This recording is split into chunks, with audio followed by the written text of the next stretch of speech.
प्रेम में कभी भी विचार प्रवेश नहीं कर सकता। हाँ, फिर विचार के द्वारा बनाई गई किसी चीज को आप प्रेम नाम दे सकते हैं। प्रेम की मौलिक घटना में विचार नहीं प्रवेश कर सकता। जीवन की मौलिक जो घटना है उसमें किसी भी तरीके से विचार का हस्तक्षेप नहीं है।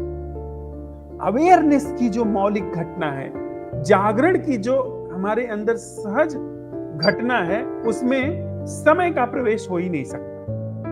अक्सर हम लोग आपस में ये प्रश्न पाते हैं ना कि आप जो कहते हैं उससे एक क्षण भर के लिए तो जागरण हो जाता है, इसको कैसे कंटिन्यू कर रखा जाए। आप समझे, जैसे ही यह विचार आया कि इसको कैसे कंटिन्यू रखा जाए, विचार ने उसको ऑर्गेनाइज करने की कोशिश करना शुरू कर दिया। इसका मतलब कि जो घटना घटी थी उसका वर्चुअलाइजेशन हुआ और वर्चुअलाइजेशन में उसको कंटिन्यू करने की कोशिश चल रही है, जो कि ध्यान नहीं है।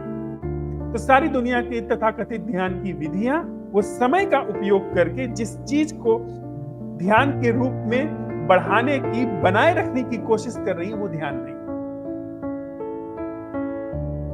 ध्यान कोई अनुभव करने की जो कोशिश की जा रही है, वो ध्यान नहीं। ध्यान समय का अंत है।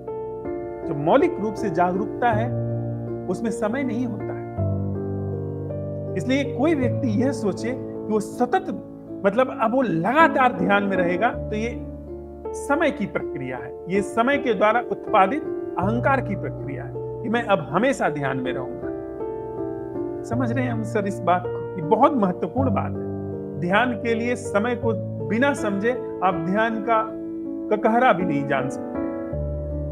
ध्यान के नाम पर पूरे जीवन में कुछ भी अल्लाह बल्ला करते रहेंगे आप। इधर सांस साध रहे हैं, उधर सांस छोड़ रहे हैं, इधर विपස්සना कर रहे हैं, उधर, और कोई न कोई हम लोगों के बीच में आकर के बता जाएगा कि ये बात गौतम बुद्ध से आई है, उसके बाद कहीं फला देश में इसको कल्चर्ड किया गया, विकसित किया गया, इसके बाद यहाँ लाया गया। ये सब बचकानी बातें। ये मैं नहीं कह रहा हूं, आप जांच करके इसको देख सकते हैं। ये विधि, वो विधि, ये सब ध्यान नहीं है। कोई भी विधि ध्यान नहीं हो सकती है।